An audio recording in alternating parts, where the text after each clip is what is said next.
said 2 categories. Category 1 is improving your Spanish, and then category 2 is improving your Spanish teaching, right? How to be a better Spanish teacher. You need both parts. Hey, if you're new here, I just want to introduce myself really quickly. My name is Ashley, aka Scenario to Spanish, where I provide easy-to-use resources to save you time and energy while you're lesson planning. So, how to be a better Spanish teacher. Work on your teaching. Like, this is going to sound so crazy, but you can, it's kind of like that metacognition where you're thinking about thinking. You can think about teaching and teach yourself about teaching. Okay, what do I mean by that? Go to conferences about teaching. And that could be conferences about teaching language, and it could be conferences just like for teachers, because there's so many different aspects to teaching.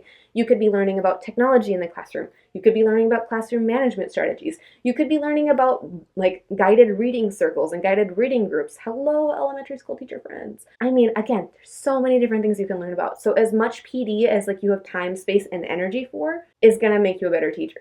Period. Because you're going to be getting stuff that you hadn't heard before, or even if it's stuff that you've heard before, sometimes you hear something and you're not quite ready for it, you know, like something else is happening or you're already focused on this thing or whatever, and you're like, oh yeah, and then it just kind of fades away until whenever you hear it again and your brain goes, oh, I remember that I wanted to, okay, and then you apply it and you can actually use it in your teaching because it was the right time.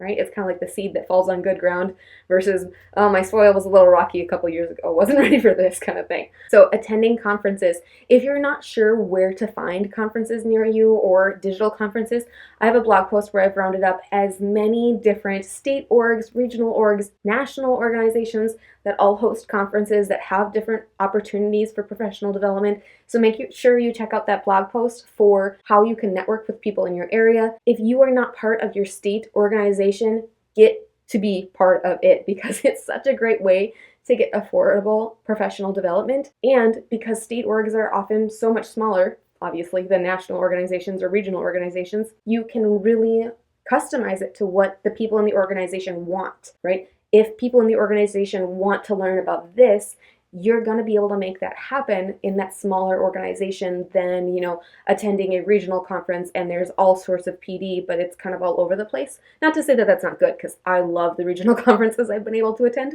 but it is nice that you can kind of tailor your learning in those smaller sessions. So we talked about PD, we talked about conferences, we haven't talked about books. I do have a video on my channel where I talk about some of my favorite teaching books, so you can check that out here. I am not huge on reading books for learning about teaching. I tend to prefer to attend conferences, and I've been lucky to be able to do that pretty consistently, but I know that that's not the case for everyone, and I know that not everyone learns well that way, right? Sometimes you're just like, I can't, there's too many people, or, you know, whatever it is. If it doesn't work for you, books are a great option as well. And podcasts. I know we talked about podcasts for Spanish, but there's also podcasts for teaching.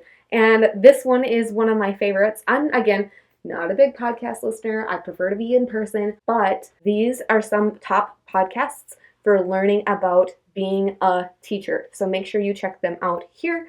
I will make sure to link to them down below, but they're a great resource to go to help. And of course, YouTube videos, which I'm going to assume you know about because you're watching this one. Yay! Hopefully that helps you. It gives you a whole bunch of different ideas for ways that you can be a better Spanish teacher. Pat yourself on the back. Literally having the desire to change, to grow, to learn, to improve makes you a better teacher than you were even seconds ago, right? When you feel that desire and you start making it happen, you're on the road to improvement. So good job. That's awesome. Okay. If you want to learn more tips for teachers, make sure you check out my playlist here. It's got classroom management tips. It's got start of the year tips. It's got organization tips. It's got all sorts of things. Tips for teachers playlist. All right. Thanks so much for watching. I'll see you in the next one. Bye.